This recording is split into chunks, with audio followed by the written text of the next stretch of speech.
જેમણે સહજ ખીલેલી અનેકામ દ્રષ્ટિ, સહજ ખીલેલી, સ્વભાવમાં અનેક પર્યાય નથી, રાગ નથી, પર નથી. એવી સ્વાભાવિક ખીલેલી અનેકામ દ્રષ્ટિ, વળી ત્રિકાળ સ્વભાવ તે હું છું અને ભેદ ને પર્યાયના અસમાન જાતિ હું નથી. એનું નામ અનેકાંત છે.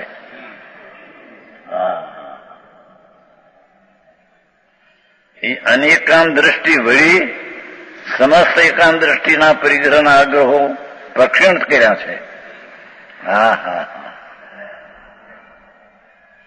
સ્વભાવ સન્મુખના અનુભવ વળી સમસ્ત એકાંત દ્રષ્ટિ જે હતી, જે શરીર મારું, રાગ મારો, એવી જે એકાંત દ્રષ્ટિ હતી, એનાથી મને કલ્યાણ થાય, દયાદાન વ્રત પરિણામ કરું તો મારું કલ્યાણ, એ બધી દ્રષ્ટિ એકાંત દ્રષ્ટિ હતી, મિથ્યા દ્રષ્ટિ હતી. એકાંત દ્રષ્ટિ પરિગ્રહના આગ્રહો સ્વીકાર, તેનો અંગીકાર, એનો અર્થ છોડી દઈને ભગવાન પરિપૂર્ણ અમૃત ગુણથી ભરેલો, પ્રભુ ગુણથી ભરેલો, શાંતિ ગુણથી ભરેલો, સ્વચ્છતા ગુણથી ભરેલો, એવા અનંત ગુણથી ભગવાન ભરેલો એકરૂપ સ્વભાવ, ભેદ નહીં, એવા સ્વભાવમાં આવતા સમસ્ત એકાંત દ્રષ્ટિનો અગ્રહ છૂટી ગયો છે, પ્રક્ષીણ કર્યો છે. ભાષા તો જો પ્રક્ષીણ ક્ષય કર્યો છે.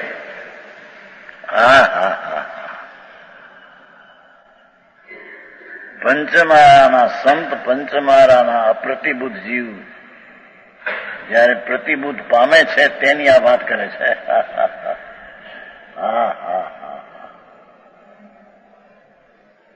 જેણે એકાંત દ્રષ્ટિનો પકડના ભાવ નાશ કરી દીધા છે. એકલા ક્ષીણ નહીં લીધું, પ્રક્ષીણ એમ કીધું ને. પ્રક્ષીણ કર્યા છે, વિશેષે નાશ કર્યા છે.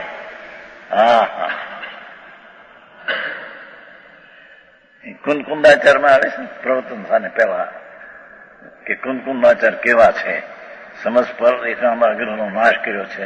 પેલા આવે શરૂઆતમાં સર્વ એકાંત દ્રષ્ટિનો નાશ કર્યો છે નહીં. આય કે છે ગુણભેદથી લાભ થાય, પર્યાયભેદથી લાભ થાય, દયાદાનના વિકલ્પથી આત્માને, એ સબ એકાંત દ્રષ્ટિનો દ્રવ્યનો આશ્રય કરતા એકાંત દ્રષ્ટિના પ્રક્ષીણ કરી નાખી, વિશેષે નાશ કરી દીધી છે. આમ અનેકાંત ને એકાંત છે. આ તો કે વ્યવહારથી પણ થાય, પર્યાય બુદ્ધિથી થાય, દ્રવ્ય બુદ્ધિથી થાય. બે પ્રકાર પડ્યા તો એકબીજા એમને વિરોધ છે. પર્યાય બુદ્ધિ અને દ્રવ્ય બુદ્ધિ એ બે તદ્દન વિરોધ છે.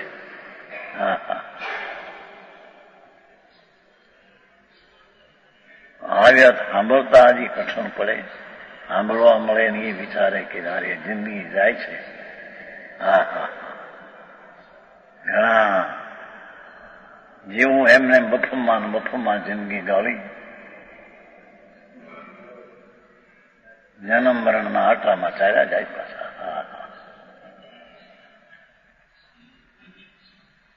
અહીંયા તો પ્રભુ બિરાજે છે ને મહાપ્રભુ કે ચૈતન્ય, જેમાં ભાવ ને ભવનો અભાવ ને પર્યાય જેમાં નથી, જે પર્યાયનો આશ્રય કરે તે પર્યાય એમાં નથી.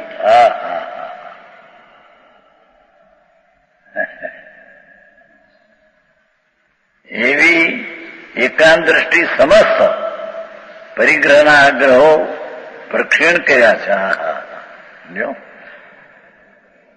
આ તો બીજા આત્માની વાત લીધી છે, ઓલી કુંકુંદાચારની છે ને શરૂઆતમાં. કુમકુમાચાર.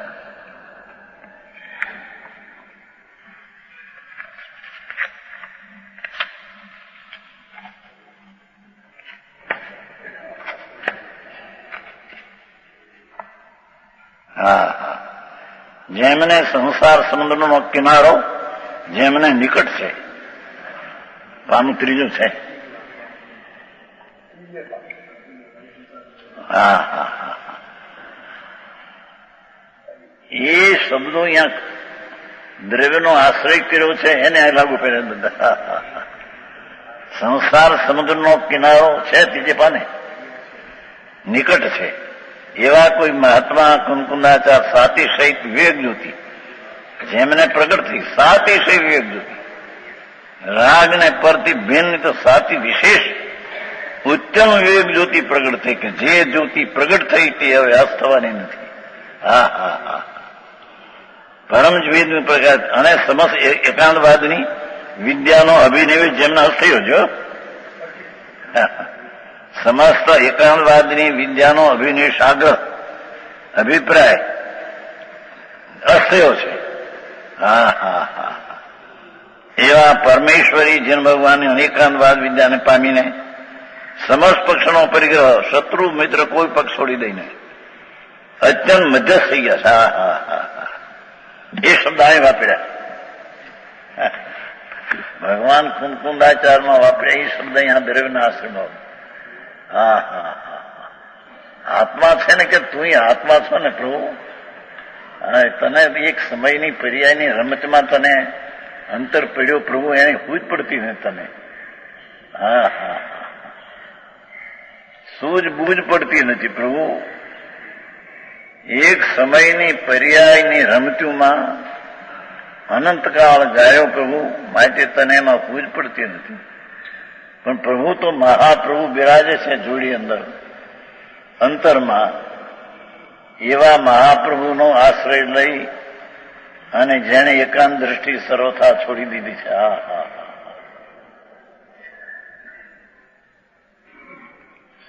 આમ તો આ બાજુ ઢળી ગયો છે નહીં છે સમ્યક એકાંત.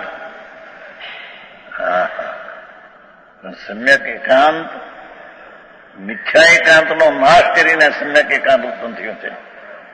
હા હા હા,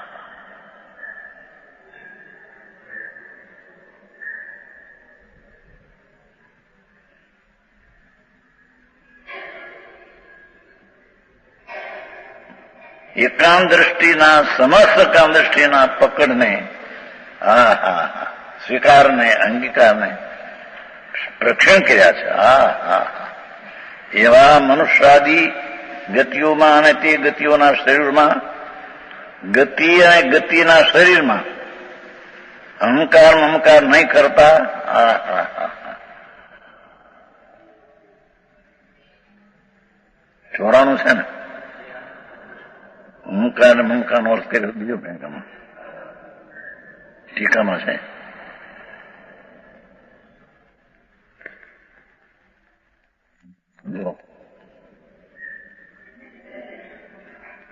મનુષ્યાદી પર્યાય રૂપે અહમ ઇતિ અહંકારો મનથી જૈસાના ચંટિકા. મનુષ્યાદી પર્યાય રૂપે અહમ ઇતિ અહંકારો બનતી અને મનુષ્યાદી શરીર તત્ શરીર આધાર ઉત્પન્ન પત્યેન્દ્રિય વિષય સુખ સ્વરૂપથી મમતીથી મમકારો ભણતી.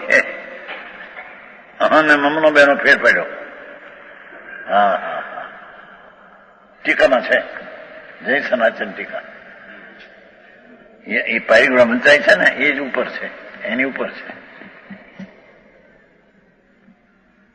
હા હા, જેને પર પ્રત્યેના અહંકાર મનુષ્ય છું દેવ છું ગતિ છું એનો અહંકાર છૂટી ગયો છે અને એના તરફથી મને સુખ થતું એવો મમકાર છૂટી ગયો છે. હા હા, એમ અર્થ કર્યો બે. હા હા, અહંકાર મમકાર નહીં કરતા. હા હા હા,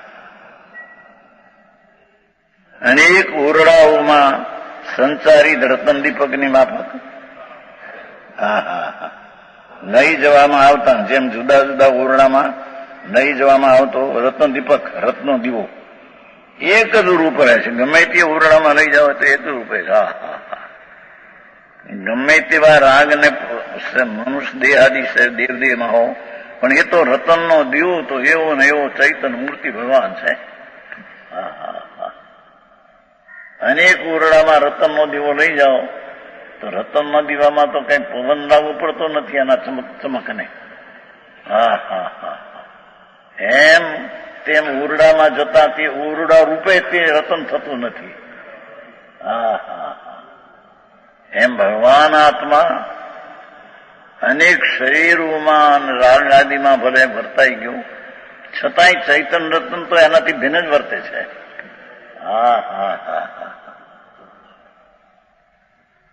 આવું વ્યાખ્યાન હવે બાપુ માર્ગ તો પ્રભુનો આવો છે. વિતરાગ સર્વજ્ઞ દેવ ત્રિલોકનાથ વિતરાગ પણ પ્રાપ્ત કરવાનો ઉપદેશ છે. ભાઈ તો વિતરાગ ભાવથી ભરેલો પ્રભુ છો ને. તારામાં વિતરાગ ભાવ જેને સ્વરૂપ ઠસો ઠસ ભર્યો છે, એનો જેને આશ્રય લીધો એને સમસ્ત એકાંત દ્રષ્ટિ ક્ષય થઈ ગઈ છે, પ્રક્ષીણ થઈ ગઈ છે, વિશેષે ક્ષય થઈ ગઈ છે.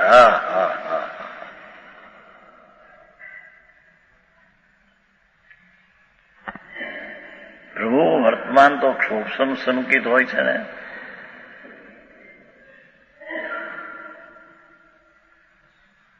સહાયક તો છે તો પણ કહીએ છીએ કે ક્ષોભસમ સંકિતમાં પણ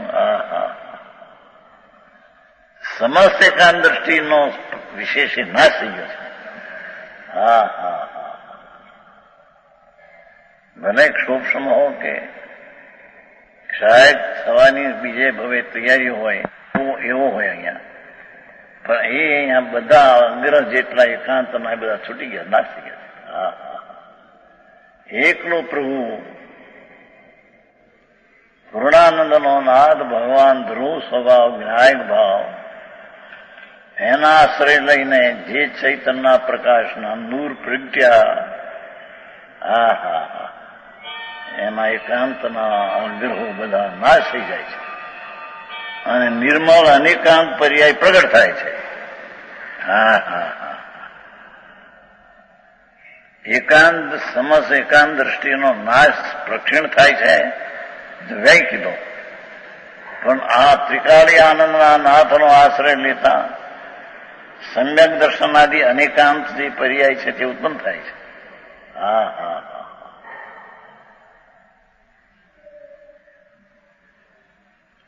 જ્ઞેય અધિકાર છે. જ્ઞેયનું આવું સ્વરૂપ છે એમ કે છે. જ્ઞાનમાં જણાવવા લાયક જે જ્ઞેય છે એનું આવું સ્વરૂપ જ આવું છે. આ કોઈ પંથને પક્ષને વાળો નથી કાંઈ. જૈન ધર્મ કોઈ વાળો નથી, પંથ કોઈ નથી કે અમારો પંથાન તારો પંથાન એમ નથી. આ તો વસ્તુનું સ્વરૂપ જ એવું છે. જેણે ભગવાન પૂર્ણાનંદના નાથનો આશ્રય લીધો એને સમસ્ત એકાંત દ્રષ્ટિ નાશ થઈ જાય છે. એને શરીરાદિમાં હું છું એનો નાશ થઈ જાય છે અને પરમાં કંઈક ઠીક છે. બહુ ગરમી થઈ ગઈ હોય ને હવા આવે તો ઠીક છે એમ બુદ્ધિ અંદર થઈ જાય, એ મિથ્યા છે.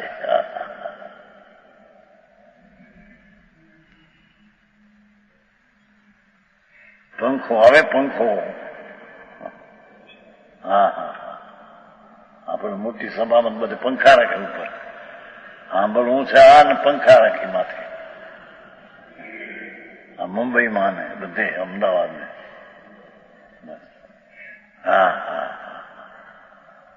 બીજું કેવું છે કે જરી આ ગરમી શરીરમાં હોય ને એમાં જ્યાં ઠંડી હવા આવે તેને ઠીક લાગે, એ મમકાર છે. શરીર આદિ હું છું એ અહંકાર છે અને એવી અનુકૂળતા અને પ્રતિકૂળતામાં ઠીક ન લાગે એ પણ એક મમકાર છે, મમતા છે. હા હા હા.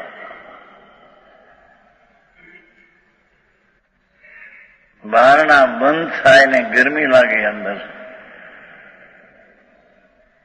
એ છે કે એના પ્રત્યેનો જે મમકાર હતો, આ ગરમી છે ઠીક નથી, એ મમકાર છૂટી જાય છે. હા હા હા.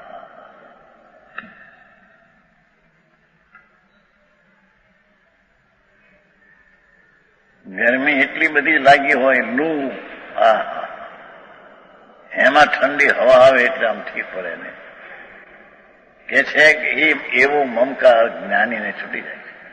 હા હા હા હા હા. પહેલામાં પરનું હુંપણું છે એ છૂટી જાય છે, અને બીજામાં પરમાં ઠીક છે કે અઠીક છે એ બધી છૂટી જાય છે. હા હા હા હા. શરીર આદિ અહમ હું છું એ છૂટી જાય છે, અને પ્રતિકૂળ અનુકૂળતામાં ઠીક ઠીક જે બુદ્ધિ હતી એ છૂટી જાય છે. હા હા હા હા.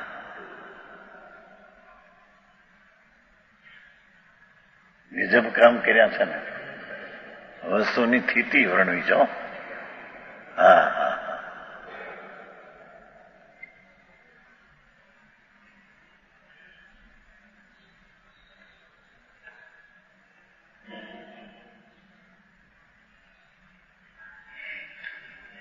તે ગતિઓમાં અને ગતિઓના શરીરોમાં અહંકાર ને મમકાર નહીં કરતા. હા હા હા. એ અનુકૂળ ચીજમાં મને ઠીક છે, પ્રતિકૂળમાં ઠીક નથી, એ બધો આગ્રહ મમકાર પુનઃ પરી બંધ અધિકારમાં આવે છે.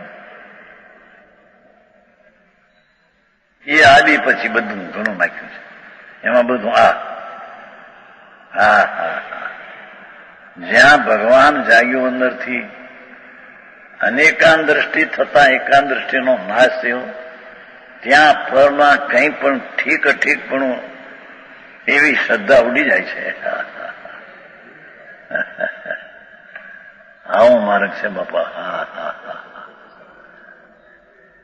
જ્ઞાનીએ ચક્રવર્તી સમકીતી હતા, છતાં એ 32 કરોડનો આહાર 1 કરોડ 96 કરોડ પાયદો ન પચવી શકે, ખાતા. ગજબ વાત છે બાપા. હા હા હા હા હા. શું સંતોએ કામ કર્યા છે અને સ્પષ્ટ કર્યું છે. હા હા. અહંકાર અહમ આ મમ આ મારા, મને આ ઠીક પડે છે કે અઠીક પડે, એ બધું મમકાર છે.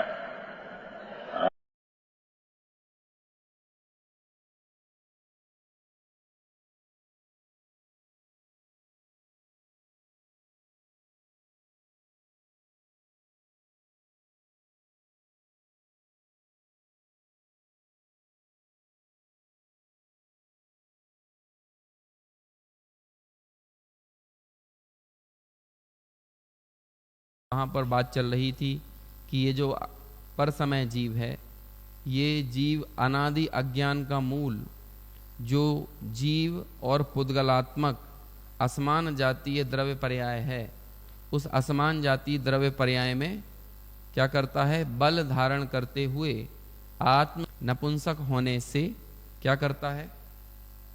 यहाँ पर चल रहा है क्या कुछ है? तो इसे बंद कर देंगे तो कोई प्रॉब्लम तो नहीं है। अच्छा, टीका आ रही है, चलिए ठीक है। आत्म स्वभाव की संभावना में नपुंसक होने से मैं मनुष्य हूं, ये मेरा मनुष्य शरीर है, इस तरह से अहंकार ममकार करते हुए ठगाए हुए व्यक्ति की तरह वो ऐसा ठगाया हुआ क्यों है, क्योंकि उसकी निरर्गल एकांत दृष्टि है। वस्तु तो द्रव्य तो कैसा था, गुण और पर्यायात्मक था। अर्थ कैसे बनता है, द्रव्य गुण पर्याय के सुमेल से वस्तु की या अर्थ की रचना होती है। और ये तीनों ही चीज़ें, अब इन्हें मैं अंश नहीं कहूँगा, क्योंकि ये तीनों का एक समन्वय, उसे समझाने के लिए हम भले भेद कर दें द्रव्य गुण पर्याय के, सिर्फ और सिर्फ किस स्थिति को देखता है? सुबह बात निकली थी थोड़ी सी, शाश्वत सत्य बनाम तात्कालिक तथ्य। तात्कालिक तथ्यों को तो देखता है, लेकिन उस कारण से शाश्वत सत्य को छोड़ देता है, उस पर से दृष्टि नहीं जाती। और वो शाश्वत सत्य यानी संपूर्ण वस्तु का ग्रहण करना, उसे यहां पर कह रहे हैं अनेकांतिक दृष्टि। और आज तो बहुत अच्छे अच्छे अभी की चर्चा में टीका की बहुत सुंदर पंक्तियों पर गुरुदेव श्री चर्चा कर रहे थे, और यहां पर उन्होंने अहंकार और ममकार की चर्चा करते हुए जय सेनाचार्य की टीका को भी याद किया। जय सेनाचार्य ने टीका में इन अहंकार और ममकार, इन दो शब्दों के थोड़े विशेष अर्थ किए, और गुरुदेव ने उसको भी उद्घाटित किया। देखो, ये भी एक गुरुदेव श्री की शैली की विशेषता है कि जहां पर उससे संबंधित विषय पर अन्य आचार्यों ने कुछ विशेष प्रकाश डाला है, किसी टीका में, किसी वृत्ति में, किसी वार्तिक में, तो उसका स्मरण किए बगैर वो रहते नहीं हैं। चूंकि उनके प्रवचन का मूल विषय तो चल रहा है अमृतचंद्राचार्य की टीका के आधार से, लेकिन उस टीका की चर्चा में यदि कोई जयसेनाचार्य की टीका का कोई विशेष अंश, विशेष बिंदु है, वो यदि आ रहा हो, तो वो उनकी चर्चा से ओझल नहीं होता है, बल्कि उसको भी वो उल्लेख करते ही हैं। वहां जयसेनाचार्य ने अहंकार और ममकार का कैसा अर्थ किया? अमृतचंद्राचार्य तो सीधे कह देते हैं अहंकार और ममकार से ठगाए हुए, है ना, चित्त वाले ऐसे वे बन पड़ते हैं। लेकिन जयसेनाचार्य ने कहा कि मैं ये शरीर हूं, मैं शरीर रूप हूं, मैं मनुष्य हूं, ऐसी अहम बुद्धि वो अहंकार है, और इस मनुष्य पर्याय से मुझे सुख होगा, ऐसी मान्यता वो क्या है? वो ममकार है। इस तरह से उस अहंकार और ममकार को थोड़ा सा खोला था। देखो, मैं वही वाली पंक्तियां यहां सामने पढ़ता हूं। अभी आज फिर चले गए नीलेश भाई, है ना? नहीं तो ये पेज नंबर 95 पर है। चलिए मैं पढ़ता हूं यहां से, आप ध्यान से सुनिए। मनुष्यादि गतियों में, नहीं मत करो उसको, नहीं तो उसे छेड़ने से फिर कुछ और दूसरी चीज डिस्टर्ब हो जाएगी, है ना? अभी जो जैसा है बढ़िया है। हाँ, उसमें और भी पता नहीं क्या क्या 2-3 चैनलों को उन्होंने लाइव कर जाता है। ऐसे मनुष्यादि गतियों में और उन गतियों के शरीरों में गति और गत्यहंकार ममकार ना करके, आहा हा 94 गाथा है ना, अहंकार और ममकार का अर्थ इसमें में देखो। कौन सी टीका में? तो वो जयसेनाचार्य की टीका को भी दिखवाते हैं, और वहां उन्होंने संस्कृत से भी इसको पढ़ा। मनुष्यादि पर्याय रूपो हम इत्यहंकारो भण्यते। जयसेनाचार्य की टीका, मनुष्यादि पर्याय रूपो हम इत्यहंकारो भण्यते, मनुष्यादि शरीरम तत्शरीर धारोत्पन्न पंचेंद्रिय विषय सुख रूपम च ममेति ममकारो भण्यते। ऐसे मूल संस्कृत से उन्होंने टीका को पढ़ा, और फिर बताया कि अहम और मम, इन दोनों में अंतर डाला है। क्या होता है अहंकार और ममकार? कि मैं ये शरीर रूप हूं, ये तो क्या हो गया? अहंकार। लेकिन इस शरीर से जो विषय सुख आदि का सेवन मैं कर सकता हूं, उससे मैं सुखी होता हूं। और फिर जब ये चर्चा चल रही थी तो उन्होंने याद किया कि ये बड़े शहरों में, मुंबई में, अहमदाबाद में, यहाँ हम जब जाते हैं तो इन्हें जिनवाणी सुनने के लिए भी ऊपर पंखा चाहिए है? आप लोगों का ये मंदिर और ये जिनालय और ये पूरा का पूरा स्वाध्याय का कक्ष, ये एक उदाहरण है। समझ में आया? वर्तमान की भौतिकवादी संस्कृति के बीच में। और असल में गुरुदेव की परंपरा ये है। मैंने एक बहुत पहले वीडियो देखा किसी का, और गुरुदेव पर वो इस तरह से लांछन लगाते हुए, मुमुक्षुओं पर लांछन लगाते हुए ऐसी बातें कर रहे थे कि हमारे मंदिरों में और स्वाध्याय भवनों में, धर्मशालाओं में पंखे का कल्चर मुमुक्षुओं से आया है, ऐसा लांछन। और दिखाओ उन्हें, गुरुदेव तो इसकी भर्त्सना कर रहे हैं कि जिनवाणी भी सुनना है, और हमें कैसे एसी लगा के। समझ में आया ना? आजकल तो और अपग्रेड होते चले जा रहे हैं, और फिर उसमें क्या मानते हैं, हाँ फिर एक सुख बुद्धि का एहसास होता है। मुझे तो कमाल की बात ये लगती है, लोग बाग बड़े बड़े पंचकल्याणकों में गए, जाते आते हैं, उनसे आके पूछो भाई कैसा पंचकल्याणक हुआ, कह रहे बहुत जोरदार पंचकल्याणक था, है ना। अभी लोगों से पूछो पारला का पंचकल्याणक कैसा था, अरे कहले बाहर तो नरक जैसी गर्मी और अंदर स्वर्गों जैसी ठंडक, है ना, है। तो बोलो पंचकल्याणक का क्या मजा मिल रहा है कि वो विषय सुख का ही तो आनंद लूट रहे हैं और ये ममकार से ही तो पैदा हुआ है। अरे वहां तो इतने तरह का भोजन था। बोलो आप कोई पंचकल्याणक घूम कर आए और फिर उससे पूछो भाई कैसा पंचकल्याणक रहा, वो सारी चर्चा काहे की करेगा। ऐसे गाने हुए, ऐसा गीत संगीत, ऐसा डेकोरेशन, इतना बड़ा स्टेज, इतने तसे रूम दिए थे, है ना, एसी कमरे थे सारे गेस्ट के लिए। बोलो काहे की चर्चा चल रही है, पंचकल्याणक की। हम लोगों ने समवसरण भी ऐसे ही देखा है ना। हम समवसरण में भी गए तो वो भी ऐसे ही समवसरण देख कर आए हैं वहां पे भी, कि वहां से जब घर जाके पूछा क्यों साहब समवसरण लगा है, कैसा लगा, अरे कह ले वहां तो एलिवेटेड लिफ्ट लगी हुई है। समझ में आया, नीचे वाली सीढ़ी पे खड़े हो जाओ तो अपने आप ऊपर पहुंच जाते हैं, और वो तो जहां से भगवान को देखो लगता है भगवान अपन को ही देख रहे हैं। और वहां तो व्यायाम शालाएं चल रही हैं, वहां तो नृत्यशालाएं चल रही हैं। ऐसे पंचकल्याणक में घूम के आए तो बोलो भगवान की वाणी का कितना रसास्वादन किया। वो सुख बुद्धि काय से पड़ी हुई। चर्चा में आपने एक चीज और नोटिस की होगी, एकांत, ये वाला प्रयोग आपने अन्यत्र देखा है कहीं। हमने 24 प्रकार के परिग्रह पढ़े, दृष्टि भी परिग्रह हो सकती है, ये कहां पढ़ा। और जब ये एकांत दृष्टि परिग्रह है उसकी पूरी चर्चा करते हुए खुलासा किया। कैसे चर्चा करी, हल्का सा इशारा किया कि मैं शरीर हूं, है ना, ये घर गृहस्थी दुकान मकान इत्यादि ये सब मेरे हैं। ये सारे परिग्रह का जन्म कहां से होता है, आप इसका विचार करो। 24 परिग्रह में लगा लो ये चीजें। एक निरर्गल एकांत दृष्टि। निरर्गल एकांत दृष्टि मतलब क्या, मैं शरीर ही हूं, ये मनुष्यादि पर्याय मेरी ही है ना। तन उपजत अपनी उपज जान, तन नशत आपको नाशमान। हमने इसके अलावा अपने आप को कुछ माना, तन से जुदा एक क्षण के लिए भी अनुभूत किया, विचार किया नहीं किया, तो हमारी सारी दृष्टि में कौन सा जहर समाया हुआ है, निरर्गल एकांत दृष्टि। तो जब धर्मादि कार्य करने के लिए भी आए तो हमारी वो निरर्गल एकांत दृष्टि छूटी कि नहीं छूटी। और अब आप देखो, अब बाकी दृष्टि में पड़े हुए हैं, आप देख लीजिए 10 प्रकार का बाह्य परिग्रह तो इस निरर्गल एकांत दृष्टि में है ही, लेकिन 14 प्रकार का अंतरंग परिग्रह भी इससे अलग कुछ नहीं है। बोलो मिथ्यात्व किसका नाम है, इस निरर्गल एकांत दृष्टि। कौन सी निरर्गल एकांत दृष्टि, शॉर्ट में बता दो। अभी तो चौथा दिन चल रहा है और व्याख्यान मेरे हिसाब से 7वां या 8वां है ना। और इन 7वें 8वें व्याख्यान तक हम लोगों ने गुरुदेव श्री को भी 20-20 मिनट सुना और अपन ने भी उसके बाद फिर चर्चा की। और इसमें ये बात बारंबार आ रही, कौन सी निरर्गल एकांत दृष्टि है, असमान जातीय द्रव्य पर्याय में बल धारण करना, ये मैं हूं, ये मनुष्यादि पर्याय मेरी हैं, ये मनुष्य का शरीर मेरा है।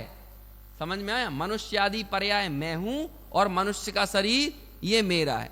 अभी उसका जैसेनाचार अहंकार ममकार का थोड़ा और अर्थ क्या खोलते हैं, यहां पर और क्या अर्थ खोला, यहां पर कहते हैं देखो, जय सेनाचार की टीका, जो पैराग्राफ पढ़ा जा रहा है ना उसके ऊपर ही आहा, जिसके प्रति अहंकार यानी मैं मनुष्य हूं, देव हूं या गति रूप में हूं, इसका अहंकार छूट गया है और उस तरफ से मुझे सुख होता है, उन पर्यायों से मुझे सुख होता है, ऐसा ममकार छूट गया है। बोलो सुख का संबंध किससे देखा हमने, क्या है, क्या ये पर्याय सुख का सोर्स है कि मैं नरक आदि पर्यायों में जाऊंगा। गुरुदेव श्री के 6 ढाला के प्रवचन सुनिएगा आप, तो 6 ढाला के प्रवचन पहली ढाल के कैसे होते हैं। बोलो नार की जीव क्यों दुखी है, नार की जीव क्यों दुखी है। अब आप निमित्त से कथन करोगे तो क्या बताओगे, जो 6 ढाला में वर्णन है, 3 लोक को नाज जू खाए, है ना, मिटे ना भूख कड़ा ना लहाए, इस कारण दुखी है। त्रियंच गति के जीव क्यों दुखी हैं, बद इसलिए दुखी है। उसमें जो 17वें नंबर का छंद है ना, जो विमानवासी हूं थाय सम्यक दर्शन बिन दुख पाए। इस वाले छंद को अंत दीपक मान के चलो, बाकी गतियों में भी लगा सकते हो, क्योंकि यदि आपको यह लग रहा है कि निमित्त संयोग सुख दुख का कारण है, ये तो भूलों का माई बाप है। समझ में आया ना, भूलों का अधिपति। जितनी सारी भूलें वो तो छोटी हैं, किसी संयोग से मैं सुखी दुखी होता हूं, मतलब बद बंधन आदि दुख नहीं हो तो त्रियंच गति अच्छी हो जाएगी। वो मैम साहब की गोदी में और 50 लाख की कार में बैठने वाली कुतिया है, वो छोटी सी रहती है ना व्हाइट कलर की, और बहुत अच्छे से पपी की तरह अपने बच्चे की तरह मैम साहब लेके बैठ जाएं उसको, तो बोलो वो तो सुखी है कि नहीं? उसे तो त्रियंच गति का कोई दुख ही नहीं है, बदबंधन आदि दुख नहीं है उसको, तो बोलो क्या है? क्योंकि बाकी की 6 ढाला में तो बात ऐसे ही कर रहे हैं, जननी उदर बस्यो नवमास अंग सकुचते पायो त्रास। तो बोलो क्यों दुखी हैं हम? यदि कोई ये सारी, अब तीर्थंकर तो दुखी नहीं होते होंगे, क्योंकि तो उनकी तो गर्भ में भी कौन सी सेवा हो रही है, एकदम बाकायदा तीर्थंकरों के लिए तो गर्भ शुद्धि हो गई है ना, वहां पर तो देवियां पहले से ही तत्पर बैठी हैं। तो बोलो फिर तो मनुष्य गति में दुख नहीं होना चाहिए, फिर तो पुण्य में सुख आ गया कि नहीं? तो ये संयोग सुख दुख का कारण, ये तो बड़ी महाभयंकर भूल है। लेकिन लोगों को भाई साहब निमित्त की तरफ से समझाना पड़ता है, तो बात यहीं से शुरू की जाती है, लेकिन वो निमित्त की चर्चा के बीच में मूल तत्व भी दे दिया जाता है। अब जब देव गति का दुख बताना है तो अब कैसे बताओगे? 3 गतियों के दुख तो बता दिए आपने कि 3 गतियों में जब प्रतिकूलताएं थी तब तो दुखी था, लेकिन जब अनुकूलताएं थी तब तो हम सुखी थे कि नहीं? तो कहते हैं कि भैया तुम अब बाकी की 3 गतियों में अनुकूलताएं लाओगे कहां से, और क्या देव गति से उत्कृष्ट अनुकूलताएं लेकर आ जाओगे? तो जो विमानवासी हूं, हमने कौन को खड़ा किया? विमानवासी। जो विमानवासी हूं, हमें यह सिद्ध करना है। तो जब अनुकूलताओं में विमानवासी दुखी हैं, तो बाकी की 3 गतियों वाले अनुकूलता में दुखी होंगे कि नहीं होंगे? बताइए। हमें अपने आकर्षण के प्रति एक बार विचार करना चाहिए। बोलो, पंच कल्याणकों में पैसा देकर कौन बनने के लिए हम उत्सुक रहते हैं? क्या बनना है? पंच कल्याणक में मैं भगवान बनूं, पंच कल्याणक देखकर ऐसा भाव आना चाहिए, या फिर लगे कि चलो यार पंच कल्याणक में इस बार तो सौधर्मेंद्र नहीं बन पाया, अगली बार बनता हूं, है ना? तो बोलो किसका क्रेज है, टीआरपी किसकी ज्यादा है? ये टेलीविजन के शो की टीआरपी होती है ना, ऐसे ही पंच कल्याणक में टीआरपी किसकी ज्यादा होगी? ज्यादा पैसा काय के नाम पे निकलवा पाओगे? भगवान बनने का भाव पैदा हुआ कि वहां भी सौधर्मेंद्र बनने का भाव पैदा हुआ है? और फिर बोलो हमारी ये निरर्गल एकांत दृष्टि है कि नहीं है? इतना बताओ आप तो। इस टीका के संदर्भ में बात करो। यदि हमें वहां देखकर हम भी काश कुबेर बने, हम भी काश सौधर्मेंद्र बने, है ना? अभी देखो, हमको हम बोलेंगे जरूर ये, लेकिन हमें लगता है ये सीधी सादी सी है, बिना ग्लैमर की मुक्ति है ना, मोक्ष। हमें थोड़ी ग्लैमर वाली चाहिए। कैसा ग्लैमर होना चाहिए? थोड़ा तीर्थंकर पने का ग्लैमर हो, चक्रवर्ती पने का ग्लैमर हो, नारायण प्रति नारायण की राजा महाराजा बन के मोक्ष जाए, तब तो कोई बात है। क्या सूखे सूखे से मोक्ष चले गए, भीड़ का हिस्सा बन गए फिर तो हम?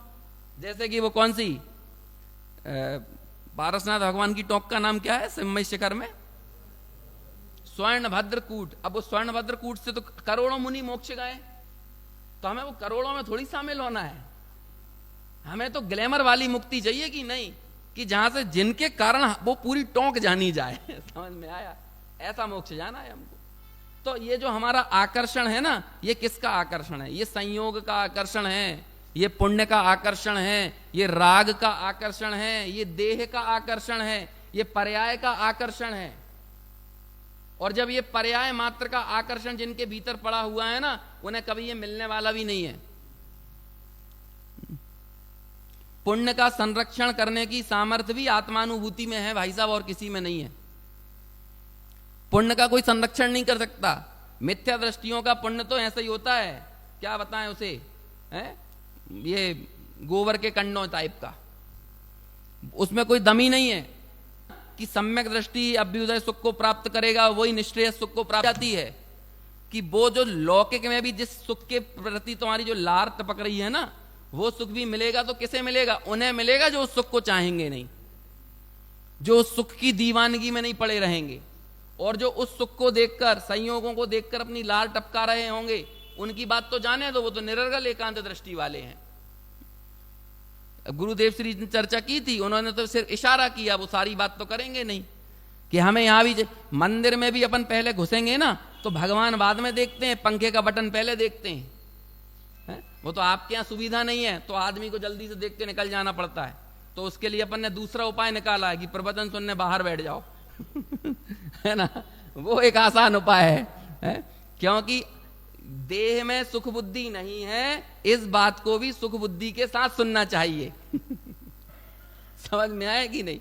देह में सुख बुद्धि नहीं है, ये बात भी कब सुनने में मजा आएगा कि जब देह को सुख बुद्धि क्या सुख मिल रहा हो, विषय सुख का आनंद लेते हुए ये बात सुनने में आनंद आता है। ये तो ये गुरुदेव श्री के कारण अपनी ताकत थी, नहीं तो अपन भी लाग लपेट करते रह जाते।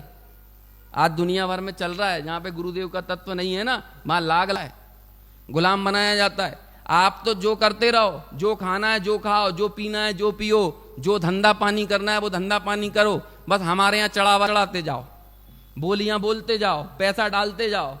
उधर गुरुदेव के कभी प्रवचनों में और चर्चा तो आएगी नहीं, और यदि चर्चा भी आएगी तो तमाचा मारने वाली आएगी, है? 70 लाख नाकी नहीं, क्या कहते हैं, 70 लाख रुपया दिया है ना, है? 70 लाख का मंदिर बनवाया है ना, 70 लाख का मकान बनवाया है, मतलब मंदिर के लिए दान दिया हो किसी ने तो उसे ऐसे याद करते थे।